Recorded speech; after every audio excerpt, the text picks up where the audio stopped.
Hi, everyone. Welcome to the Code and Connor podcast. My name is Connor Deeg, CEO of CodeStrap.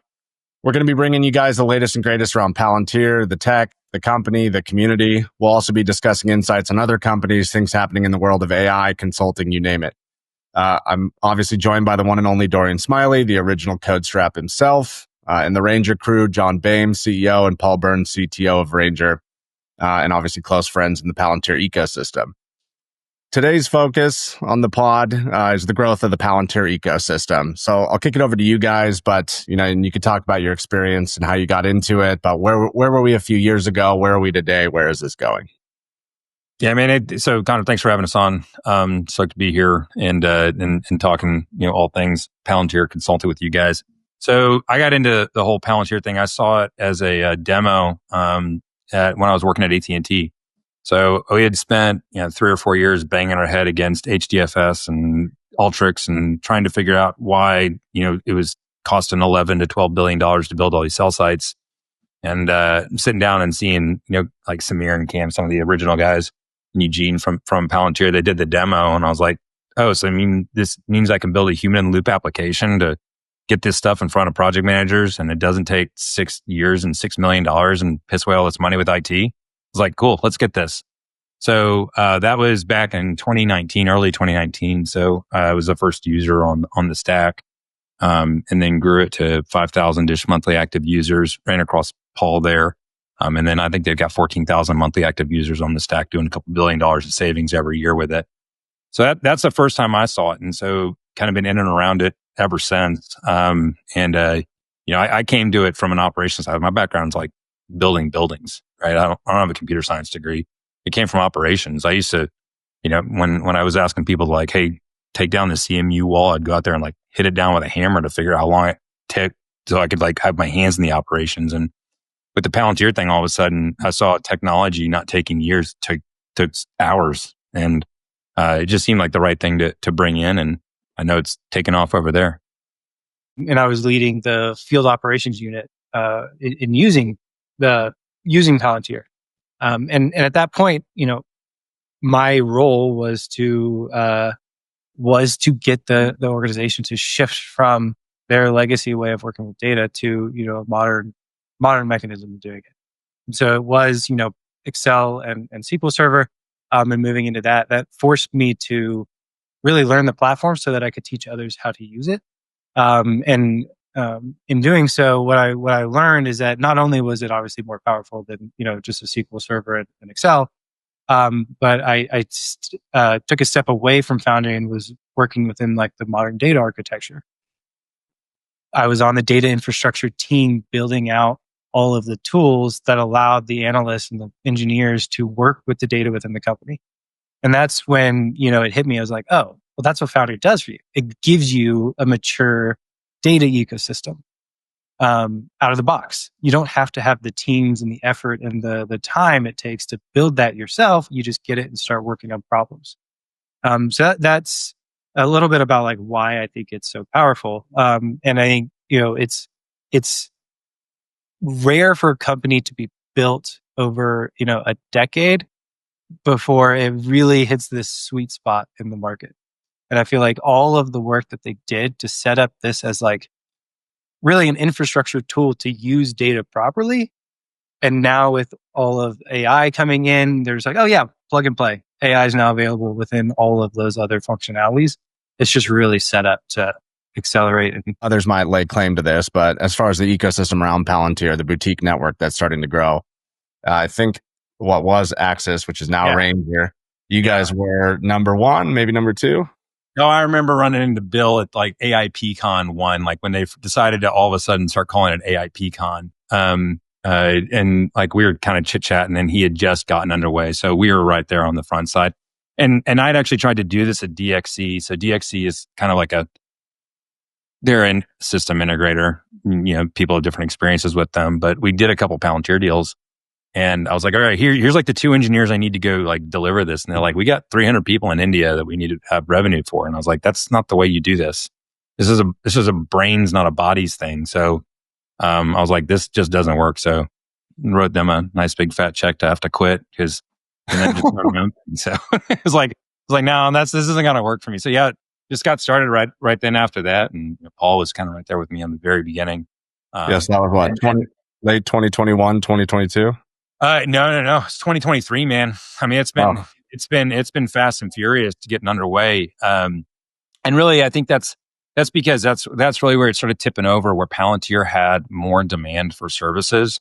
And it's interesting because it's not like they're looking for engineers, but they're looking for folks who have the solution mindset of walking up. And you guys have built stuff on Palantir. It's a totally different thing. Like, I think that you've got your, Agile. And I think like Agile is, I think we're all seeing as much of a lie as waterfall. Basically, waterfall was I did everything and threw it over the wall. And Agile is basically, I'm going to take a problem that's this big and chop it up into little pieces. So I have no idea who's actually accountable for anything. And there's no like continuity of thought between the beginning, middle, and end. And so when you approach a problem with Foundry, it's like you have to think horizontally about it. Like the same person has to be able to think about the outcome all the way back to the raw data. It takes a different talent. It takes a different approach. It takes a different mindset. And I think that's why, when we started getting quite a bit of inbound and folks that I knew at Palantir say, hey, can you help out this customer?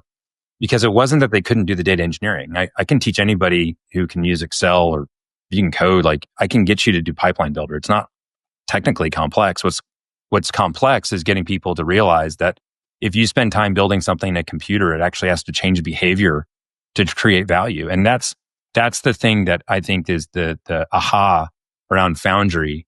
And then most consultancies and most system integrators are not built around that. They're built around how to bill for hours, not create outcomes. So that's really where I saw kind of the adoption happen, is people who were interested in actually driving that outcome. And that's where we've seen, kind of our success in the market has been, how can we help companies retool their thought process? And I always tell my customers, you can't outsource giving a crap. So like at the end of the day, our job is to teach them how to think like this. And yeah, it's terrible for our revenue, whatever. But if we're helpful, we'll probably continue in partnership. But so you guys started, you got some inbound from Palantir. Yeah.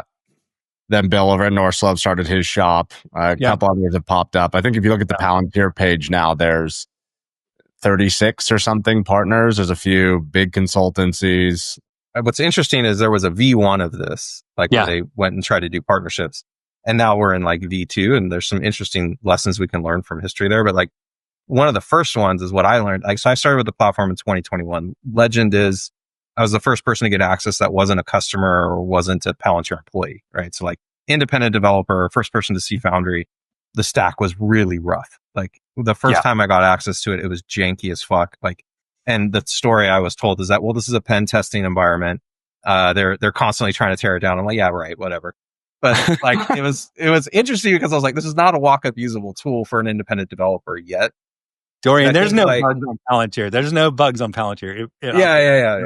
No. But at this time, it was very different because like they were used to using this as an internal tool for their people to go out and solve the world's hardest problems, right? Like that's what Foundry was. And so like an external developer banging on it and doing weird things with it that maybe aren't Foundry shaped or like whatever was very, I think it was informative, but at the same time, you could clearly see like this is not a walk-up usable platform that any developer can just walk in and use. And there was very little documentation, if any, around it. It was very challenging to try and understand how to use it. And I think that was like kind of what killed V1 of these partnerships. Like there was an early attempt at enlisting the Accentures of the world and the Big Four. And I think it devolved into, Palantir just kind of taking over the space where they were active, and it wasn't like a real partnership between those people. And I think a lot of it revolved around that non-walk-up usable part of it. Yeah. The problem is inside of these large consultancies, you've got two different P&Ls. A forward deployed engineer is a management consultant and an engineer. Those are two different profit and loss statements inside. Yep. And so the infighting, and I still see it today. It's insane to see people who are really good management consultants who are driving solutions forward. And then the analytics are going, no, we're not driving enough profitability on our side of the balance sheet. And they'll actually go, because they're the ones generally leading the engagement, and draw down the allocation for management consultings on the project. So I actually think the reason it failed is because of the infighting. If the way that consultancies are set up, they're not set up to have a forward deployed engineer. Like it is a model that is just not compatible with Depends. the Accentures of the world. Yeah. Well, I would say like where I've seen consultants be very valuable is like to find the value levers that the business can pull on to drive some sort of a business outcome. Where honestly, I've seen Palantir in these situations. I don't think they're that good at that. Like I've seen them come up with use cases that we've heard it described as like a game of fetch. Like the business will throw the ball, Palantir will go chase it, come back with a solution, but it's really not driving the kind of outcome the business wants to see at the higher level. And so like these consultants will come in and they've got these crazy MBAs and these crazy people who have gone in and done amazing work at everything from car washes to financial institutions. What's interesting about some of them too is like they have people, the only way you can get the experience to know how to drive a solution in the space is to have worked in it for 20 years, you know, and financial services is a big one where that comes to mind, you know, and another one might be like a good example might be tariffs and pricing, where like the only way you actually get experience is the reps.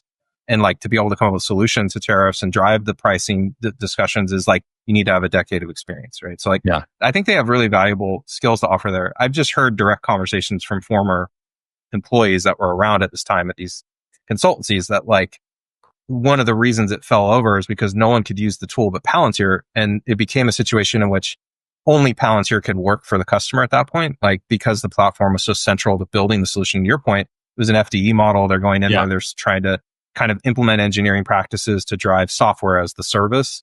But like those people couldn't contribute.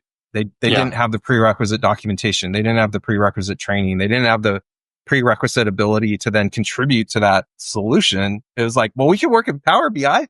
We're over here at the dashboard layer. Yeah. You know, we can work in Excel, you know, like, but it's a lot better now than it was. And you know, I mean, you can look at the release notes. It's pretty impressive how fast they're upgrading the platform. And it's to the point now where it's actually very easy to learn, at least, you know, to get 80% powerful on the platform. If you've been doing, you know, any sort of like data engineering or even application development, software engineering in another platform, it's pretty easy to move over. And I would say it's actually easier than any other stack. Because in the other stack, there's all this like custom, you know, home built things that you need to learn for how this company operates on the stack that they've curated. You can pop in a Foundry and once you learn it, anywhere you go, you know how to use it. That's a little bit of a tangent, but yeah, it's, you know, very good kind of learning and then just hands-on work. Also like this second iteration of partners, there's been a lot more engineers that have been working with Foundry since 2019. Yeah, a lot more customers. Larger group of people that disregard documentation and everything else. They've just been using it for years. And so there's a pool of people that, you know, you can lean on for that. And I agree, it's gotten way better, by the way. Like, I mean, dude. The progression's incredible. Like amazing. They're now a platform. Like they're a platform that is walk-up usable and does have the documentation. You can learn, to Paul's point. But what's interesting is the progression since 2019 to now. It's been fast, but like I think it's why this second iteration is going to be successful. Why there's 38 partners, and you're all like a lot of ex-Palantirians have launched startups in this space. It's incredible that we now have all the tools. There's still some fundamental challenges though, like around the talent gap. You know, and we all experience it. Like we're all trying to hire in this space. We're all trying to cultivate the next generation of Foundry experts and FDEs, and maybe even teach customers how to become, you know, forward deployed engineering factories on their own so they can spit out hundreds of qualified people to build solutions. Maybe that's the key to unlocking the scale we all want to see. But like right now we're still kind of in this phase where like, I think of the quote in the last episode, Connor was like, there's probably, you know, low hundreds of qualified people in the world right now who you could hire to come in independently and work in Foundry. And we want to get to millions, right? Like we want to be the next AWS. So I think as it goes up the stack, I think that we're going to have to equip the next generation. If we want American engineers building this stuff, we've got to equip them. Like how do we give them tools that allow them to have an outsized impact? And also how to teach them, you don't want to give my 7-year-old a circular saw, right? So like, how do you teach them how to use the tools properly? Yeah. Well, let's break down the tech fellowship a little bit, and then we can talk about both what it is and then what maybe are alternative efforts that can be injected into this whole ecosystem. One, the tech fellowship is focused if you read the prerequisites on basically current engineers, experienced engineers sitting in the heartland of America who either are in current customers or are unemployed or maybe just doing contracted work. Then there's another focus that's going to be on the universities of America who are willing to engage with Palantir to basically build program certificates associated with the platform so that you have another inching towards a better supply of people that know the platform. So that's what it is today. So let's have a conversation on, okay, is it enough? John says no, but what does the rest of the group think? Let's just say, like, the scale I always look at is like AWS, right? How many developers are on AWS? It's got to be in the millions, I think, at this stage. Now let's assume that there's 1 million developers on AWS. But Palantir is a much broader ecosystem than AWS because it's not just a software engineer's domain. AWS is. You need to work in the command line, you need to be a developer, but Palantir, to your point, John, it's the Excel users, it's the Power BI users, it's the Tableau users, it's, the decision makers. So let's just assume a 10-to-1 multiple, right? Like of this new domain that has to be trained in addition to the AWS cohort. That's 10 million people, right? Well, what's the fellowship going to reach? 10,000? 15,000? Maybe. How do you get to 10 million? Like if you want to be the next AWS. And so maybe I'd love to hear your guys' thoughts on, like, I love the customer transformation story. John, to your point, 15,000 users in one institution. That sounds promising. Get 10 of those, get 100 of those. We're talking some real numbers now, but I'd be interested to hear your guys' thoughts on how could you make another AT&T? How could you get to 15,000 monthly active users at every Fortune 500? Well, I think from like other low code, no code platforms or business user centric technologies, business intelligence, Tableau, Power BI are the easiest ones for people to wrap their head around. Those had massive online communities associated with them that were really easy to use, answered any question or blocker you ever ran into. And there was just a bunch of people to call on. So every time you got blocked, you got unstuck, which made for a much better developer experience. That's how Alteryx took off. It wasn't because you could get it. It was because anytime you ran into a question on one of those SQL tools you drop into Canvas, you knew exactly what it was, and you had 1,000 people who had told you how to use it.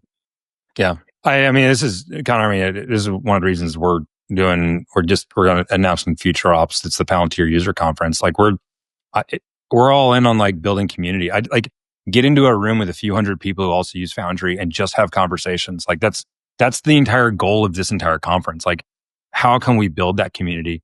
We were talking about how do we make it grow? How do we make it grow? What's going to have it latch on? I think so much of it, I think, just comes down to timing, and the maturing of the product. One, timing is there's going to be new companies where they start out and they can choose Foundry as their stack. It's their entire stack. So those companies are going to start, they're going to grow over time. That's going to be a large user base. The second is mature companies that already have a stack. Foundry is moving a lot towards, not, people don't need to think of it as a this or that. Like it can be on top of, right? Especially, their Databricks partnership, their Google partnerships, their Snowflake. They're moving into a world where the compute can be somewhere else. And that somewhere else can be your existing stack. Then you get to leverage all of the power of the ontology of that. And so I think over time, like as that kind of sentiment of the modern data stack or Foundry shifts into an and/or situation, over time that will also, grow the user base. And the last thing is just word of mouth, right? Foundry isn't considered right now the quote unquote safe choice for an IT or CTO to make. I think over time that's going to change. And as it becomes the safe choice, it's going to be chosen more and more, right? And that just takes time. It takes more companies saying yes and speaking publicly about that. Talking about how do we build this community for everybody?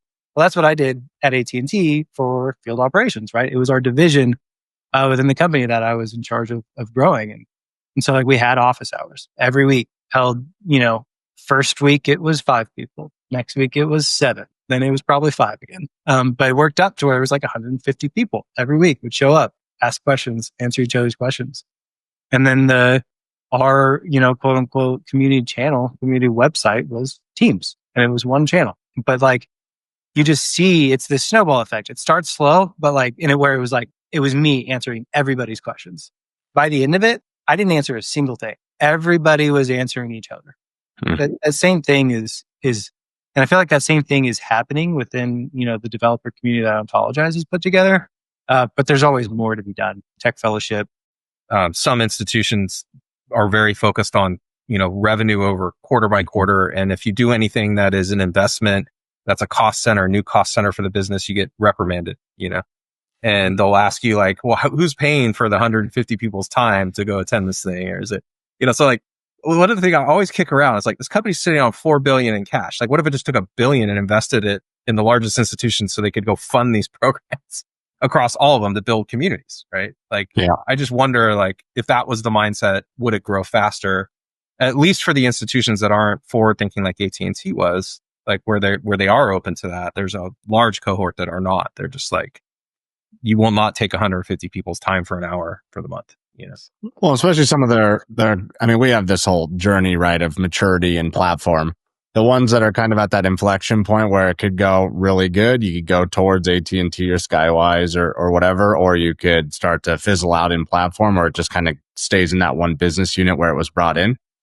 If you injected the capital into those customers or offered something that is community building oriented, that could be huge, because a lot of people start to see the tech, they start to use it, they start to get inspired. But then, like you said, there's pushback. If we all partnered with Ontologize and went out there and built a framework for this, right? Like, get your community created, right? Like we have a bunch of tools and like we could contribute content and talks and like things that to bring to the table to kind of like bootstrap your community within your company. Like, I think they did that at meetups. You remember that app everyone was using, like meetups, but there was like this tool for you to create your meetup community and you could like be the first to claim a market or whatever. Oh yeah. You know what I mean? What if there was something like that for Palantir ICP? Let's just build a marketplace app for community and the ticketing on the issues on top of Palantir. It'd take us like a week and a half to build something and just shove it in marketplace, let anybody download it, right? Exactly. And then we could put out like new stuff all the time in there, like issue new releases that have like cool talks and labs. We connect the marketplace community app to all of you. And then all of a sudden you have like speakerships you can come in and do. Yeah. Hell, our ontology is already externally exposed to Vicky. So I don't know, come on in. Yeah. Exactly. Like we could, dude, you can just type in like what you want to do and like we'll come back with a whole plan and hook you up with the speakers and the curriculum. And like we could have Taylor come in and build a customized training program. Like, dude, that would accelerate like massive adoption, especially for the 2 to 3 year cohort. I do think though that there's a lack of good problems. I think that American business is so accustomed to, like I saw this meme the other day and it was like this family. It's like, oh, hey, mom, how did we get so rich? And it was like, oh, your dad just goes to Zoom calls and says, nothing here. It's an insane, the fact that that's a job, like the fact that that is a job that exists. And we all know people who have jobs like that. Like my grandfather rolled over in his grave if that was my job, right?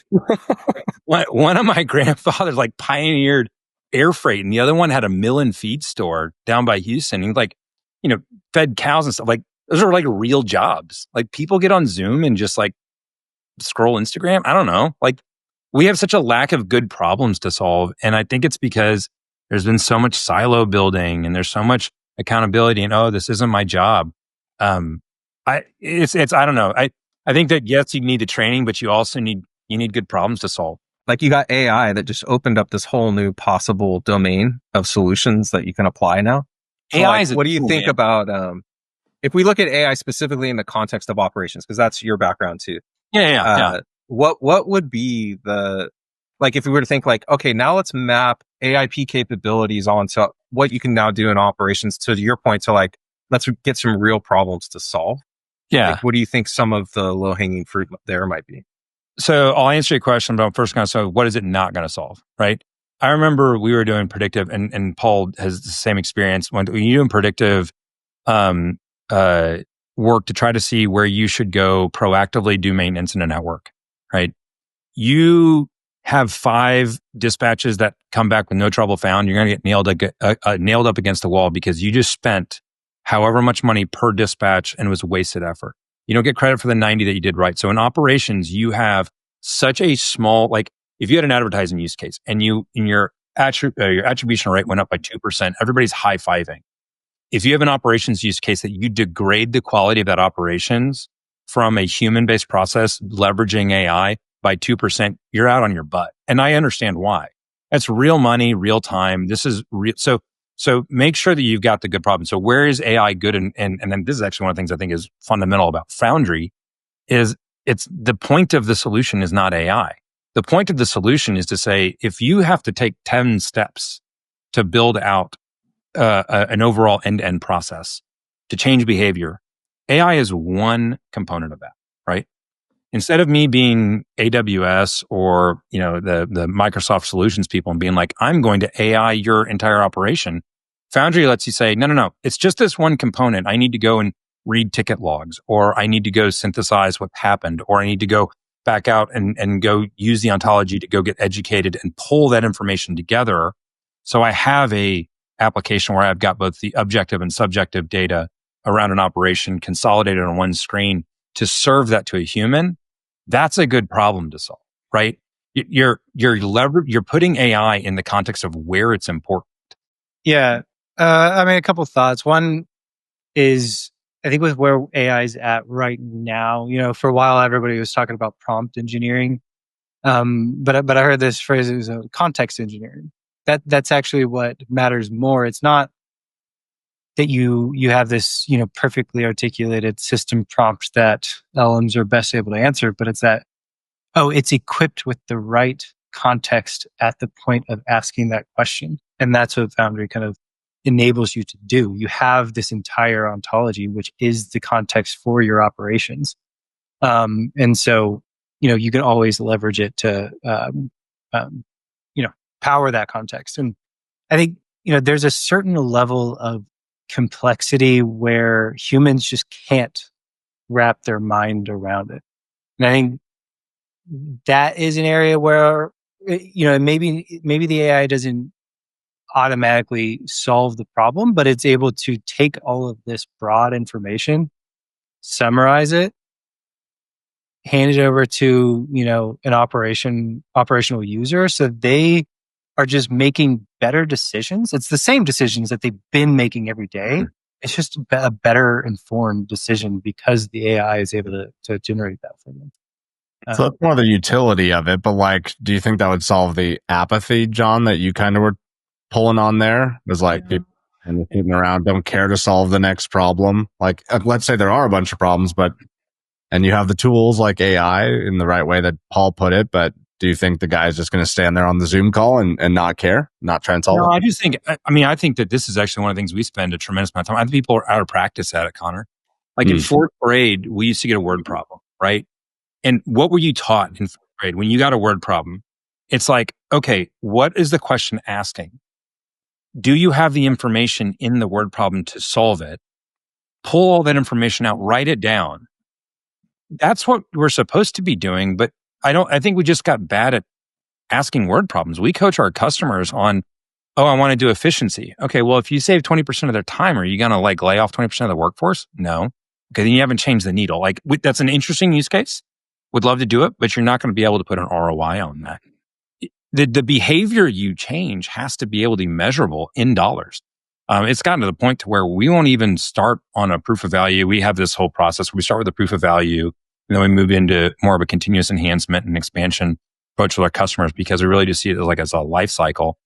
If that proof of value doesn't have dollars in the numerator denominator, we likely won't start with the customer unless there's a really compelling reason, because they're making an investment in an unknown piece of technology. And how do you measure the outcome in dollars? And it takes 3-4 sessions to be able to get them to state their problem with enough certainty to where you go, aha, you're going to change the order of the work list. Aha, you're going to all of a sudden change your risk tolerance of suppressing more of these tickets and less of these tickets.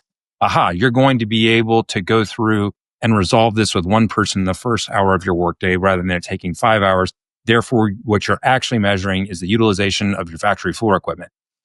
Getting down to that problem definition, people just always start with raw data. They're like, which data should I ingest? That's wrong. Don't start there.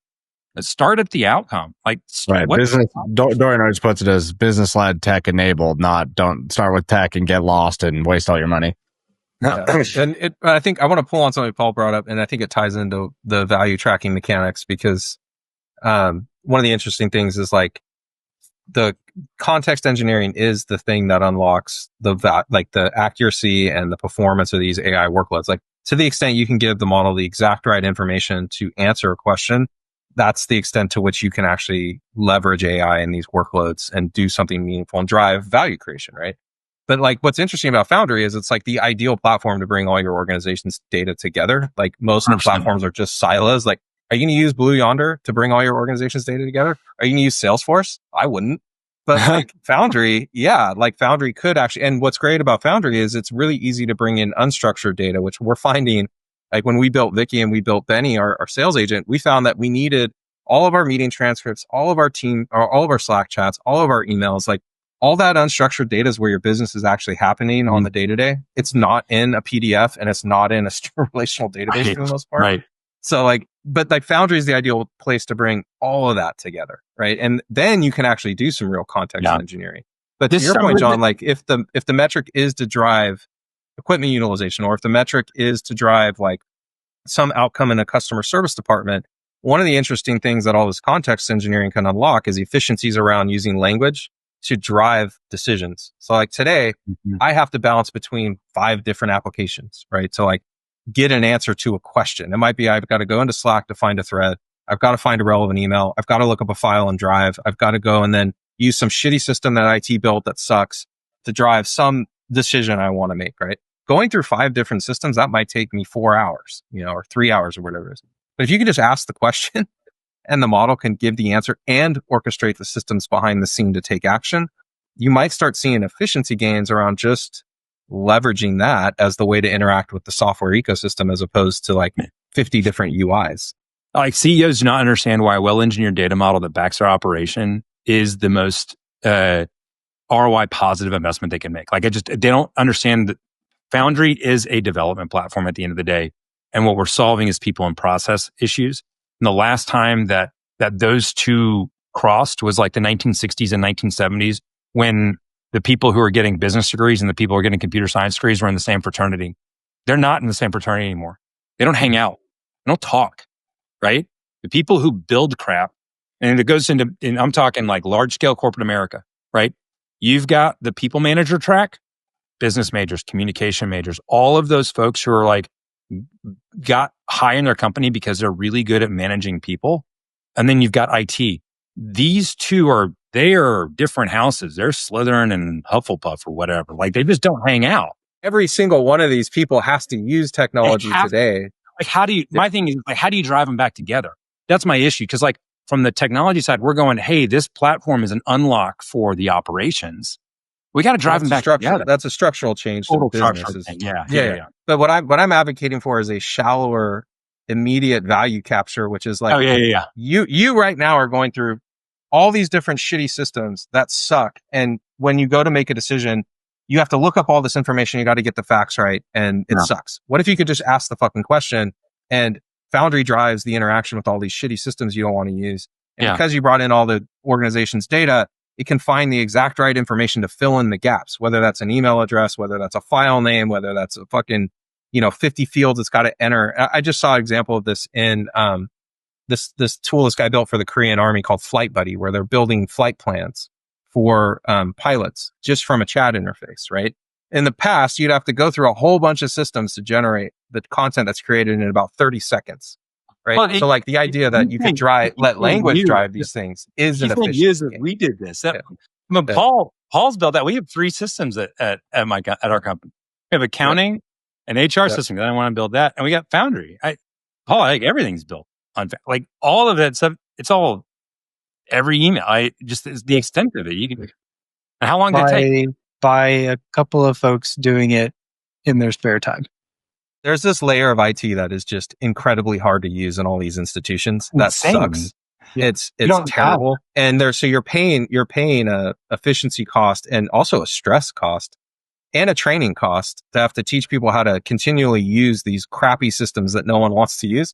So when you just go for a layer above that, orchestrate them in Foundry and let natural language drive them, all of a sudden everyone's life gets better because they don't have to remember how to use this crappy system and where this setting is. And like, oh my God, I got to wait, 20 minutes for this UI to load because it was built in .NET and .NET's a pile of shit. And like, so there's all these like things you can fundamentally solve with how humans interact with software if you can make language the default interface. And I promise you, you are seeing this emerge now. Like Databricks 1 is their vision for this. Yeah. OpenAI is working on a single browser that will end all browsers that is literally a chat interface and will just take over the entire internet.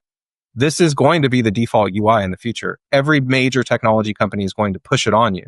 The problem is I see like right now is like most institutions are going to want to bring their data into some of these other platforms, whereas Foundry is like the one secure place that an institution could bring all of its data, and that the model could access it securely in a governable, auditable way. Yeah. And so like to me, I think there is a massive efficiency gain if institutions just start looking at like, shit, let language be the interface. We have one interface for all our systems. We can stop investing in all these fucking UIs and like, get back to actually having people work in the way they naturally would with other people with technology. I think there's a huge efficiency gain there.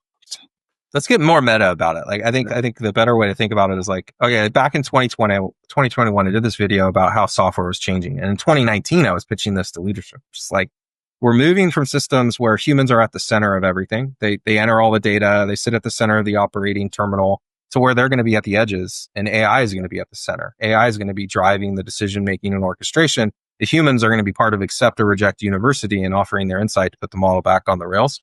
And I think we're largely getting there now. Like, I think that's actually the migration path that's taking place. So a better question is like, okay, one idea about how software is changing in the space is that language can be an interface rather than a form. Yeah. But like, what are the other ways in which software is going to be reshaped by this idea that AI will be the primary user, and then humans are around the edges, keeping it on the rails, providing subject matter expertise, essentially offering an oversight function in some capacity? Like, how does that change the jobs at these companies? Like today, if you think about the SaaS landscape, there are job functions in these companies solely because there are SaaS products that they've adopted that are requiring these jobs. Does that go away as we move to this new model where human operators aren't even driving those things anymore? The products like Foundry and Databricks and, 8090 by Chamath take over these SaaS landscapes, and they're tooled primarily for AI and not people. Like, what are the ways in which this all changes in relation to this fundamental shift where humans are now not the primary user of the system? I mean, there'll be a massive simplification, I think, which means a lot of SaaS products are going to get rejected and deprecated. And we see this all the time with clients too. Once they kind of get how you can build stuff at scale in a single place with AI at the center, they start to go, well, why am I using this other stuff? Why do I have to drop all my documents here? And why do I have to interact with this UI and enter my data here? There's different prototypes of personas that really want to go on that journey. I always think salespeople hate entering data on a day-to-day basis when it's like, I just sent a bunch of emails to my customer. Why do I have to go enter in that I had a conversation, right? So I think you're going to have a massive simplification of the tech stack in big enterprises. And like you said, it's going to move a lot more towards language, which is kind of what everybody wants. I think a little bit more of a maybe more of a 1.0 approach to this. I'm not as bullish on this because every single time that somebody's like, hey, can you build this SaaS in Foundry? I'm like, oh, cool. Do you have a full process document on how you want this SaaS to work? Because if you don't, you're probably better off to go buy a point solution right now, because the amount of organizational thought that you have to put into how you want this SaaS to work, Foundry's a development platform, right? It doesn't come out. Do you want an approval workflow? How do you want that approval workflow to work? How do you manage out of offices? All of these little nuances that people do build into product, I don't devalue that as much as, you always see the SaaS is dead. And like, I get that you can build anything. I could build a 747 in my backyard. It's a terrible idea, but I could do it, right? And I talk to customers about being at the Jurassic Park problem is we get so obsessed with whether we could build something. We don't ask if we should. And then, you got velociraptors all over the place and you got big problems. But I do think that there is a continuum of, if you've got a document repository, kill it, right? Make it a media set, make it discoverable, put it into Foundry, done. Like, very, very easy. But then on the other side, am I going to go try to build a gap certified accounting software on Palantir? Probably not, right? So I think that what you have to do is you got to look at your tech ecosystem. And I think it becomes, especially IT leaders, you go, oh, I can replace everything here with SaaS. I'll replace all your SaaS with Foundry. They're like, no, you can't. That's an insane proposition. And so how do you actually make it pragmatic? And I think about like all the middleware applications. The amount of middleware that is interjected into enterprises is like the place where I would start with the AI in the center. If you can create an ontology where you have 5 different applications, but it's all saying the same thing. It's all one common data model. That's where you can start seeing the acceleration. And by then removing the volume of applications in an enterprise, it actually starts increasing your simplification. Lotus, the car company, they used to have, not anymore, but they used to have a design principle where it was simplify and add lightness. Like their entire design principle was simplify and add lightness. And so I think that what you're talking about, Connor, where I see is going, Dorian, is like when you simplify and add lightness, you got to trim the tree back a little bit before you can let the context engineering that Paul was talking about really start operating on the core. I think there's too many nodes at this point in time. But at the same time, maybe it becomes more powerful in the next 12, 18 months, where what I'm saying is that completely irrelevant. What's interesting is like the work that companies like 8090, I think it was CoreWeave or one of these companies had come out at one point and said they were killing a bunch of SaaS stuff. They were going to reinvent it, then walked it back, right? And said, oh, no, just kidding. And to your point, there's probably a lot of knowledge that gets baked into a SaaS product that actually companies are running their business on. But one of the interesting things that I'm finding is that a lot of that knowledge is discoverable, like meaning it's publicly published. It's just that humans can't go out and read it all. Yes. And one of the things that's interesting with AI is like, oh, if I want to design a replacement for, let's just say Workday, and I want to actually be compliant with all this HR shit and that I have to do by state. In theory, if you were a good enough engineer, and you don't need many of them, maybe 2 or 3 good ones, I could go out and build a replacement for that with the publicly discoverable knowledge, the right search engine, the right AI.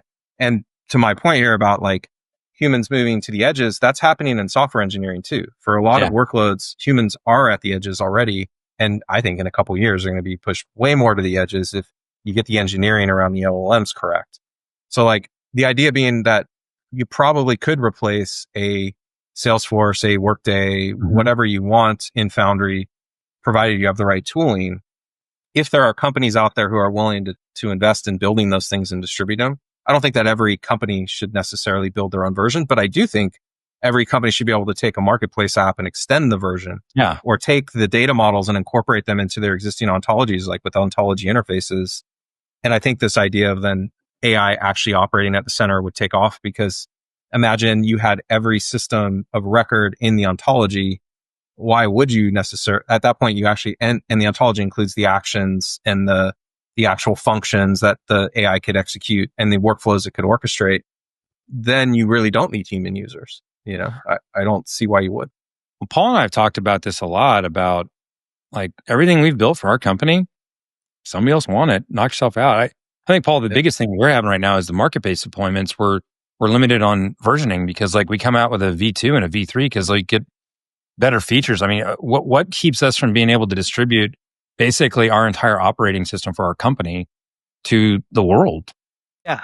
Well, I guess, what's our full stack of stuff? It's, I guess, starting from the beginning of our company, we need people. So we have a very mature recruiting workflow where, it hooks up to our HR system, right? And they get tested, they go through all these automations, they actually end up coming into Foundry and building out, coming into our Foundry stack and building out a product as a way of assessing their talent. And then, so that brings our people in. That also informs us on, what is the ramp for getting new people? How long is that taking? And then on the input on the sales side, we have our own CRM.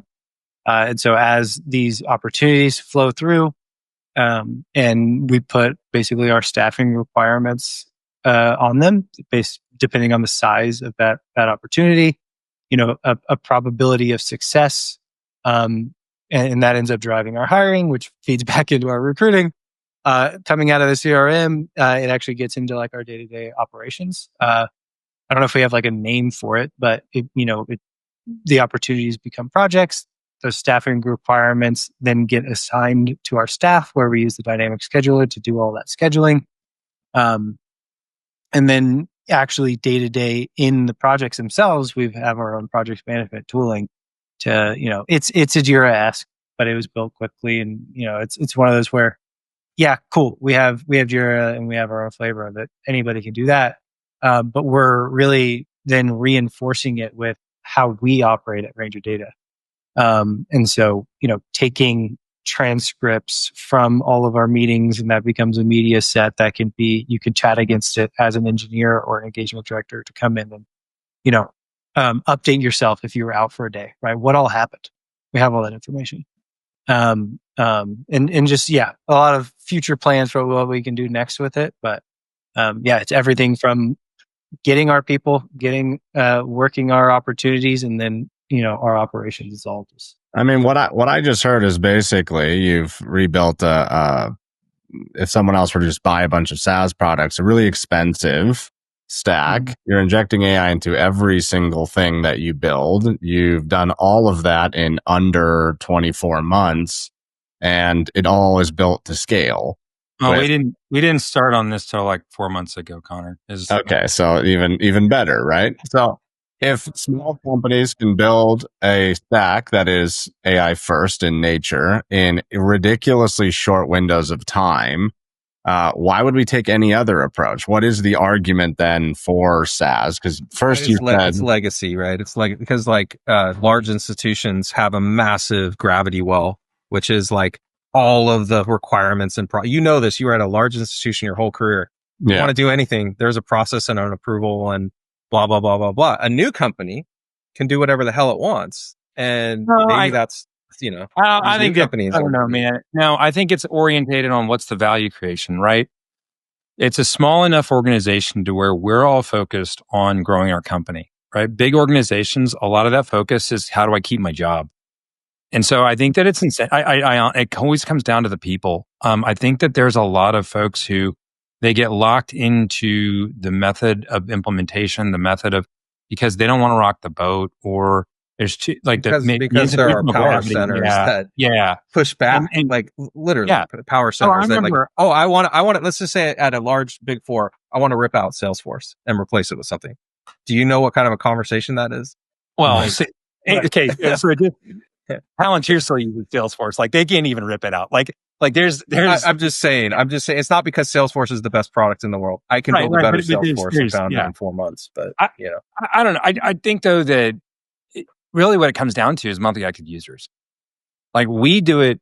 If all of a sudden like there was an upstart inside of our organization that downloaded a Salesforce and they started using it as a CRM, and then all of a sudden took over, that would like devalue the investment that we made in our tech, right? The reason that our tech works is because we use it. We leverage it every day. These things they just exist inside the computer. Like everything is Paul's built. The next things we have is margin calculations. It's all hooked up to our accounting systems. But if we don't have the right information in it, it's the same problems we've had since, computers have been, existed, crap in, crap out. So I don't know. I think that there's a lot of reasons why you wouldn't adopt this tech, but I also don't think there's any incentives for completely disrupting an internal operation. If I go to a CIO and go, look, you've got a 400 person organization, you could pare that down to 20 people. How many people are going to take that? How many people are going to go, man, that sounds great, because actually what my company is about is creating top line revenue or dropping more money to the bottom line. No, that CIO is going to go, no, I need a 400 person organization so that when I want to move on to my next thing, I can say I had 400 direct reports. Right? Yeah. But they're optimizing for a set of metrics that keeps that business running well. 100%. That's the classic innovator's dilemma, which is why I believe that the startups are going to take a fucking baseball bat to these institutions, because this is what happens every time a disruptive technology comes along. They can iterate, they can experiment, they can find ways to drive cost out that these companies can't even fathom because they're stuck with organizational gravity. And a lot of that is because these businesses are extremely well run. They know the metrics to optimize for.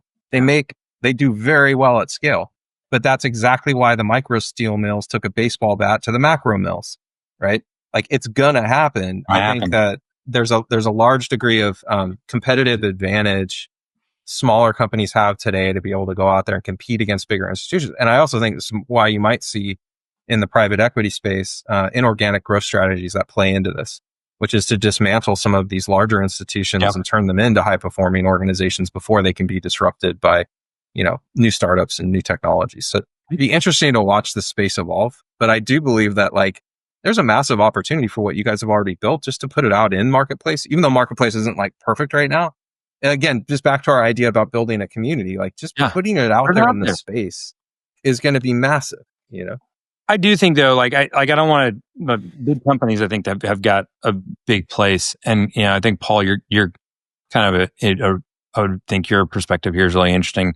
You can create centers of excellence inside the organizations. Sometimes are so large that you can create centers of excellence that all of a sudden you're running so much faster than your adjacent team that leadership goes, oh, what's going on over here? How are you guys doing this? And so I think that it's don't throw the baby out with the bathwater. I think that you can reinvent the company from the inside, from the bottom up. And I think that that's likely going to be the only way to reinvent some of these large corporations. It's not going to come top down. Those guys have been playing way too much golf. They've been going on to way too many beaches. They haven't touched Excel in 20 years. So why would we expect them to be the technological savant? No, it's going to come from the bottom up and it's all going to be internal disruption. So yeah, but I'm going to push back on that a little bit because now that you can go and start a company much, much easier than you could before, why would I stay inside a company that I'm just supposed to take it upon myself to disrupt this with no incentivization to do so, or a far lower incentivization that I could get by just going out and starting my own company? Yeah. Sure, more risk. You're in a services business or something with low capital investment, sure, Connor. But I think that if you've got a $400 million capital investment in plant, product, and equipment, physical infrastructure. Sure. Yeah. I want to encourage anybody who's out there, who's in a large operational company who says my IT department's completely ass backwards. Okay, cool. You are in charge of the disruption. You are now in charge of the transformation. Paul, nobody told you to transform in field ops. You just did it. That's what we saw. That's how it played out at AT&T. And that's where I think there's kind of two ends of it. How do we get it into a company? That's going to be a C-suite level decision. Yeah, the permission. Strategies around that. The community grows naturally once it's in.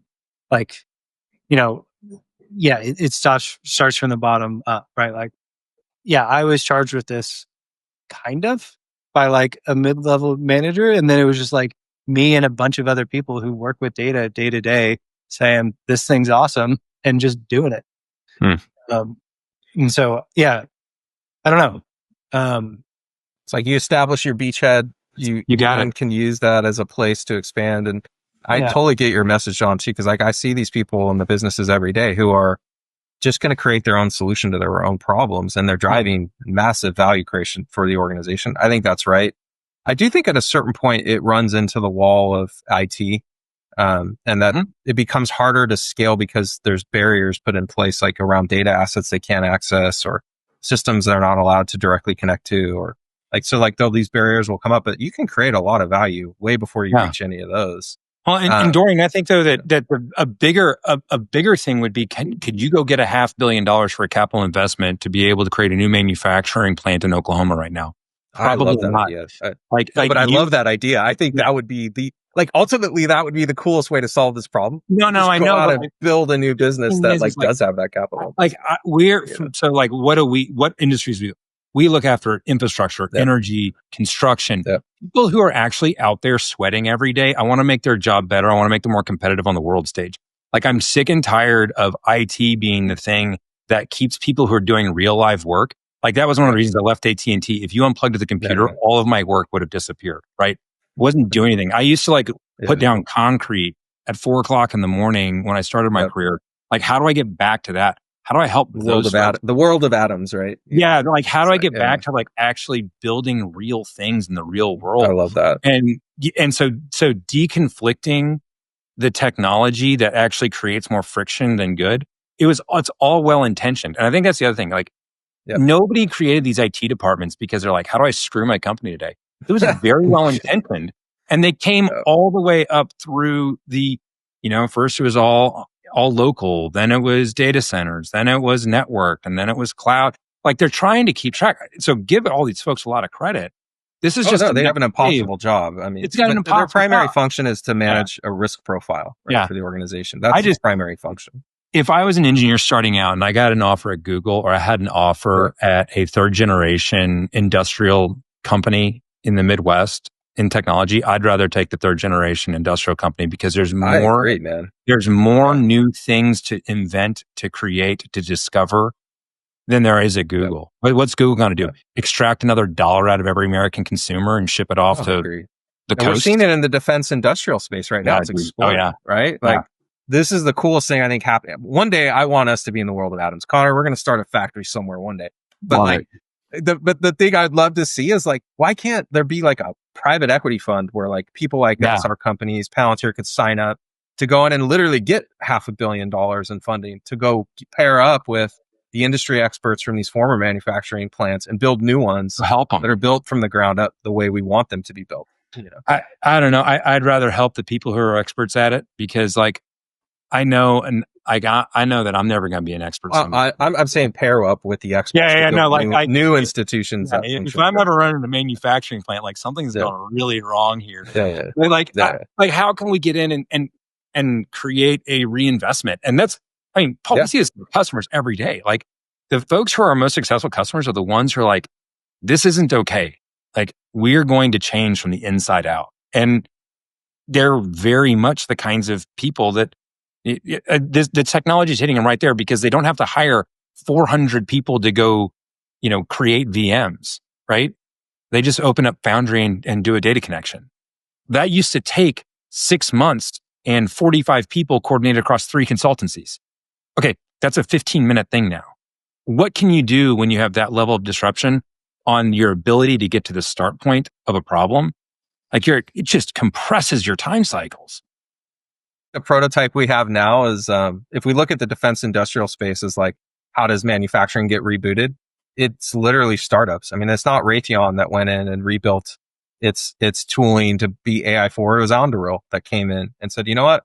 We're going to replace your kinetic weapons with smart versions, and we're going to tackle the things that are shaping the battle space in the next 6 months, and I think if that's the prototype, that it's easier to build a new institution than reform an old one, there should be a massive opportunity to get $500 million with the right technical people, the right people who know an industry, that know manufacturing inside and out, pair them together and build the next Anduril, but they make cereal, they make T-shirts or whatever it is. They don't have to make bombs, I think there's a huge opportunity there in the long run. I don't know, Paul, I think our customers, we're seeing them reinvent themselves from the inside out. Yeah. It takes a little bit of guts to say yes. And then, we call it a proof of value. And so, it goes to show that the time cycle it takes to do something. We get in and we prove out value within 6 to 8 weeks. In some cases, that's,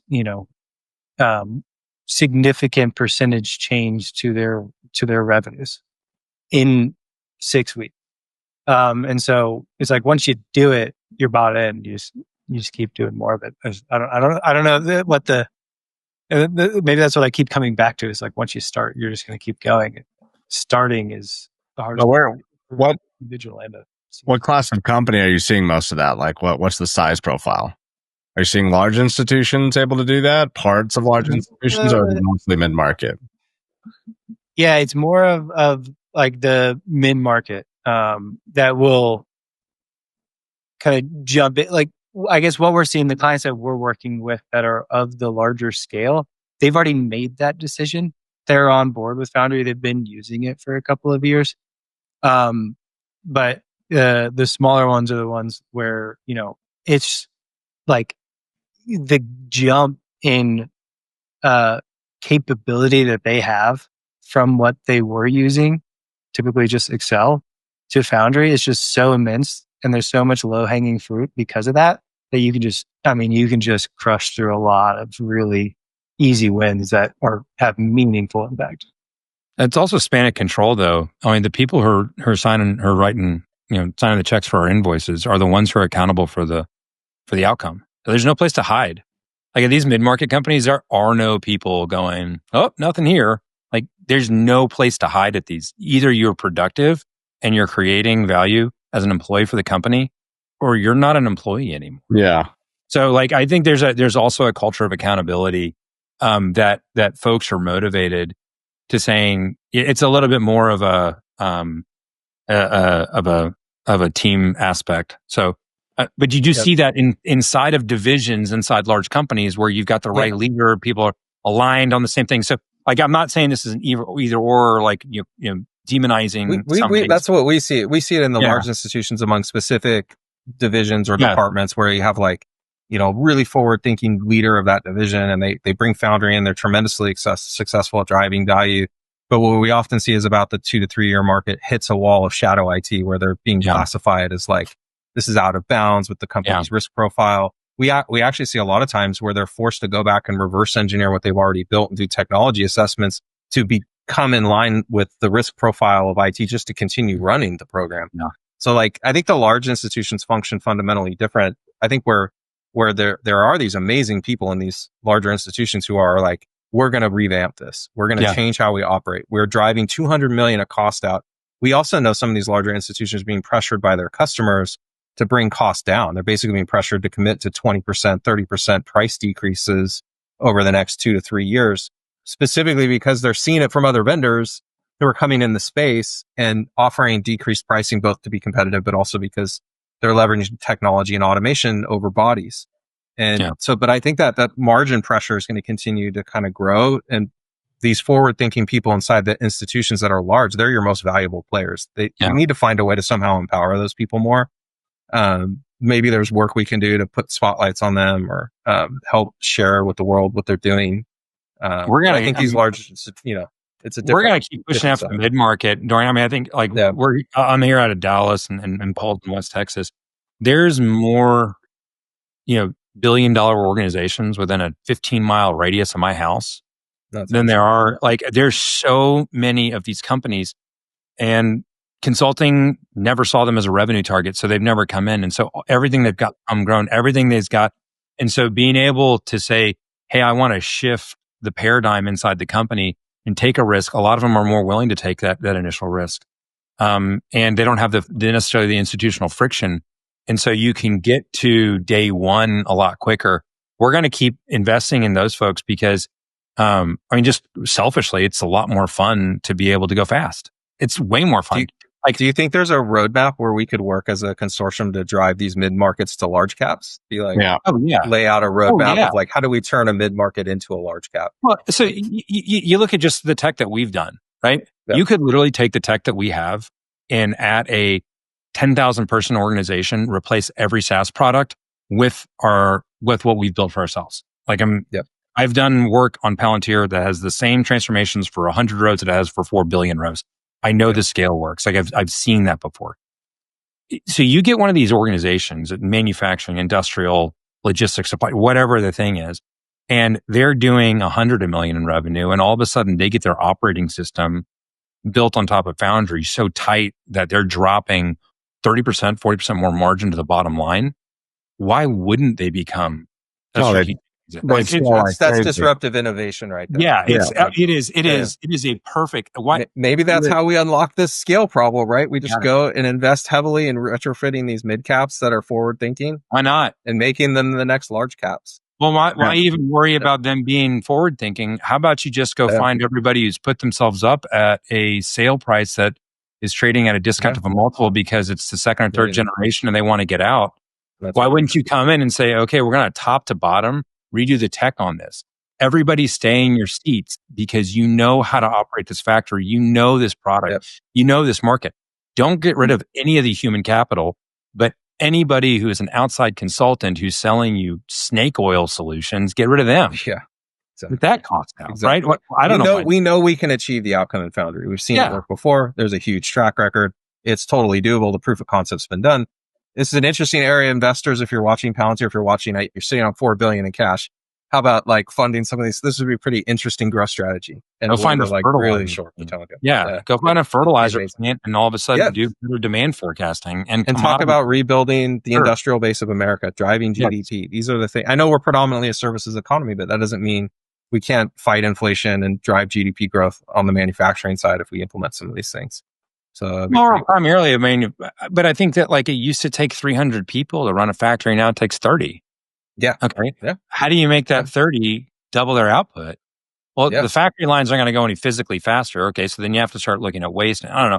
There's just, I think that our favorite use cases are high volumes of transactions, like where people are doing thousands of decisions a week at a nominal, maybe call it $10 a transaction up to $10,000 a transaction. And if you can get 5% more efficient in those transactions, because you're able to put a human in the loop decision, or you're able to inject decisioning into fast moving data. Okay, cool. You just unlocked 5% top line or bottom line value. What could you do with that? Right. So like, I just think compete on margin, right? Like, couldn't you go out there and sell things cheaper? And I mean, that's the classic disruptive innovation, right? They basically compete on margin, destroying legacy business models. So I am kind of curious, because you guys are like a little more technology, like we're a little more pragmatic. Maybe it's just the Texans of us. But like, what do you think has to happen in order for like AI to start replacing? Like, I'm a huge fan of human in loop applications. Like, I will tell. Yeah, so am I. Yeah. I'd rather build 90% of the time a human loop application, because like driverless cars, like when are those coming? Right? There's a reason that it's still cheaper to get an Uber than it is a driverless car. Like, what do you think is going to have to change for the AI to be able to actually replace human in loop? I think we're going to need fundamentally different model architectures that are going to replace what we've got today. I think there is no. I would never advocate for completely removing humans in a workflow unless it's a very low risk thing. Like it doesn't really matter if you're wrong. Like this might be like writing poetry or something. So, but like for things that aren't self-pleasuring and are supposed to be, things that generate value in the real world, humans are going to be required to be in the loop, which is why we built our agentic solution, X Reason, to be powered by human in the loop workflows, to accept distributed system, like to be able to orchestrate distributed system workflows, multiple actors, et cetera, and run over long periods of time. Because it's really like the AI is just, if you fundamentally think about it, what the AI is doing is trying to get a probable next best action and action to take and be able to execute that action with human approval for most of the workflows that we want to automate, which just drives things happening faster. You can think of it in the software context as you get faster iteration loops, meaning my features are deployed to production faster. They stay in production longer. There's less churn in theory if I do this right, because I can basically use the models where they're strongest and then take the human time and apply them to like building better tests and evaluation criteria, building better architectures and tooling that the models can use to get better answers.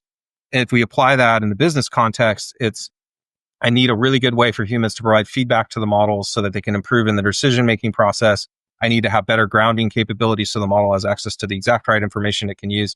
And I need a technology that will allow me to orchestrate every system in my company, but let a human gatekeep a lot of the actions before they're taken. Like we built our agentic framework to do all of that because we knew, like I knew when several years ago when I got access to GPT-4 before the public did, and we evaluated against a knowledge base with 20 million answers in it, what the capabilities of these models were and where they were going to fall down. And that fundamentally hasn't changed. And it's shaped my entire thesis around like, how am I going to build agentic systems? And that's what I apply today. So I don't think you remove humans ever, but humans get way faster because they don't have to do shitty work they don't want to do, like filling out crappy UIs that was built by an IT person who left the company 15 years ago, but the UI barely functions, but is still being used to run a $200 million line of business. Yes, like, but I think I can't minimize that stuff. Like the businesses are still running. Like it was a durable thing. So like, how do you take that? I just think that's there's a huge opportunity. I think it has to also be super simple, and it has to be more comprehensive across the entire business. At least the core functions, the back office functions that everybody has. It's got to be really simple to pick this stuff off the shelf. It has to work pretty well, and people need to be plugged into a process that's pretty repeatable. And that's where this consortium can get,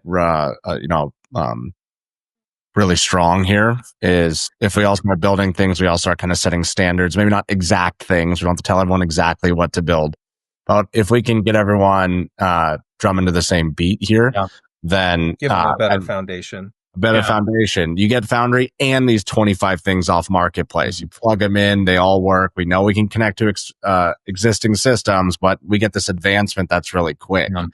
That it just becomes a tidal wave of efficiency that you can't really push back against. Well, if you guys want to keep talking about this, you can come to the conference. I'm going to plug that. Yes. Keep plugging the conference. Yeah, when is it? Talk about this. So People are already asking me about it. Yeah, so Future Ops is the name of the conference. It's the Palantir conference. This is a user-driven thing, right? So we're going to be a hosting sponsor. We're going to be asking other folks to participate. It's going to be in Dallas at the Omni on October 22nd and 23rd here in this year, 2025. It's going to be the kickoff, right? This is I have no idea if this is going to work. Like, I wrote the check, I signed the deposit. Like, hey, hopefully people come to this because it's going to be awesome.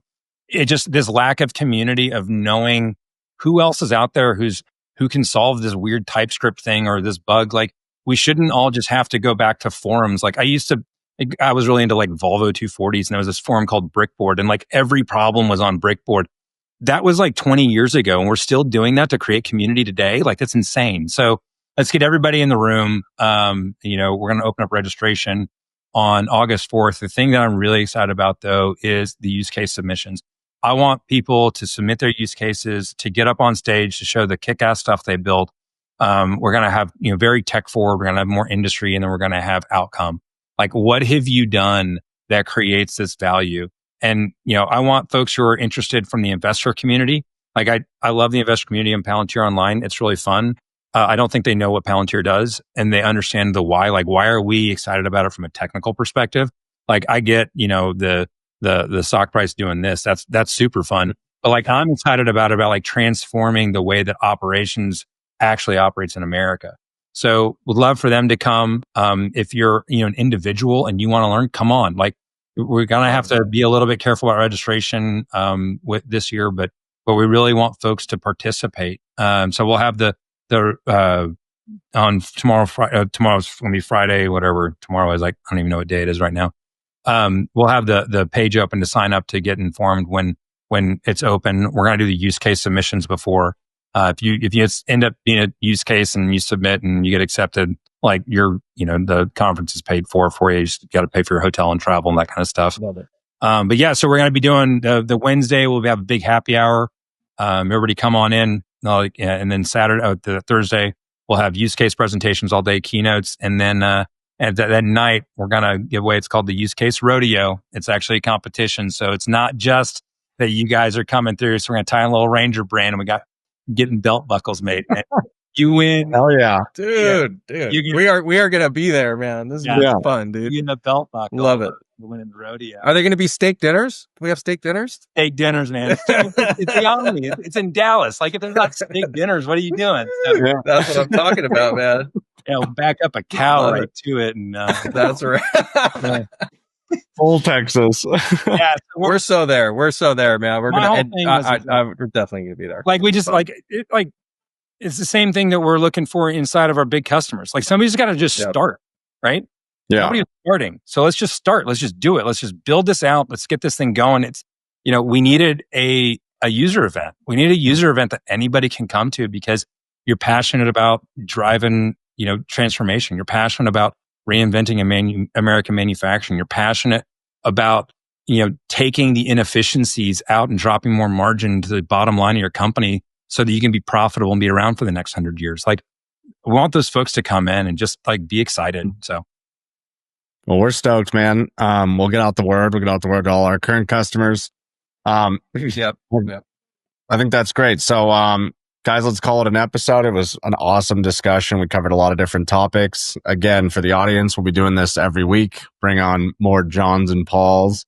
They'll have to come back on another episode. And we won't just talk about Palantir, right? We'll cover a lot about Palantir, about the community, about the tech, but we'll also be covering other subjects as well, bringing other guests on. Should be a good time every week. Thanks, guys. Appreciate you letting us on. Appreciate it. Love it. Thanks for coming. Talk to you guys. Cheers. Bye. Bye.